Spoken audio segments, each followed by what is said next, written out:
మీకు తెలుసా, సింధూరం అసలు శ్రీరాముణ్ణి ఆరాధించే హనుమకి ఎంత ప్రత్యేకమైనదో తెలుసుకోవాలనుకుంటున్నారా? అయితే ఈ వీడియో మొత్తం చూడండి. సింధూరాన్ని మొదటిగా ఎవరు ధరించారు మీకు తెలుసా? తెలుసుకోవాలనుకుంటున్నారు కదా.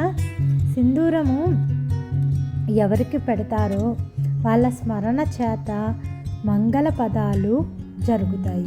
అనగా వారికి హనుమంతుడు సహజంగా వారు అనుకున్నటువంటివి జరిగే విధంగా వారిని అనుగ్రహిస్తాడు. సింధూరము ఆయన దగ్గరకు ఎలా చేరింది అంటే దాని వెనక ఉన్న చిన్న కథ ఏమిటి అంటే, సింధూరం మొదట సీతమ్మ తల్లి పాపిటి బొట్టుగా పెట్టుకునేది. అలా పాపిటి బొట్టు పెట్టుకోవటం వల్ల లక్ష్మీ స్థానము మన యొక్క నుదుటన ఉంటుంది.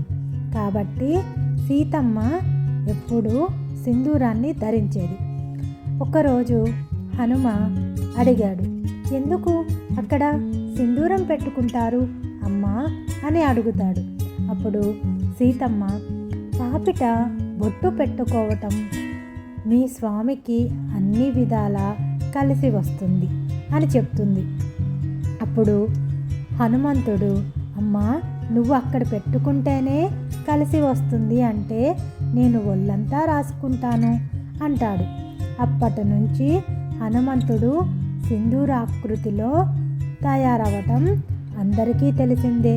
హనుమ పూజకి ప్రారంభంలో సింధూరంతో చేస్తారు.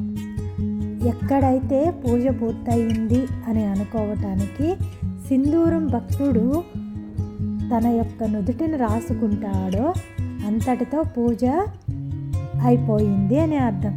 ఎవరైతే సింధూరంతో హనుమానుని ఆరాధించి ఆ సింధూరాన్ని పాలభాగంలో ధరించటం అలవాటు చేసుకుంటారో అలాంటి వారికి ఎలాంటి గ్రహదోషాలు ఉన్నప్పటికీ గ్రహదోషాల నుంచి సాక్షాత్ హనుమంతుడు మనల్ని రక్షిస్తాడు.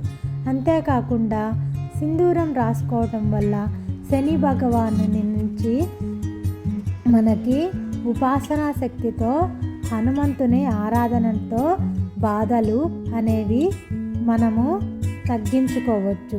హనుమంతుని ఆరాధన వల్ల శనిగ్రహం కూడా మనల్ని ప్రీతి చెంది బాధలకు గురి చెయ్యదు. అలాగే మీరు హనుమంత్ ప్రదక్షిణ చేస్తున్నప్పుడు పాటించవలసినటువంటి మంత్రము, ఆంజనేయం మహావీరం బ్రహ్మ విష్ణు శివాత్మకం తరుణార్క్ ప్రభు శాంతం ఆంజనేయం నమఃమ్యహం. ఈ శ్లోకాన్ని జపిస్తూ 3, 5, 7, 9, 16, 21, 108 ఇలా మనం చెయ్యగలిగినటువంటి ప్రదక్షిణలను చేసినచో ఈ మంత్రాన్ని జపిస్తూ మనకు ధర్మబద్ధమైన కోరికలు ఏమైనా ఉంటే అవి హనుమంతుడు తీరుస్తాడని పరాశర సంహితలో రాసింది.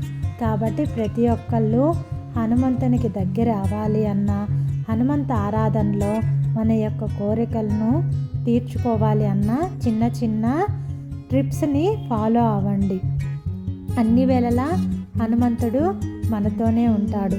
ఎక్కడైతే రామనామం జరుగుతుందో అక్కడ హనుమంతుడు మనకన్నా ముందు చేతులు జోడించి నమస్కరిస్తూ ఉంటాడు.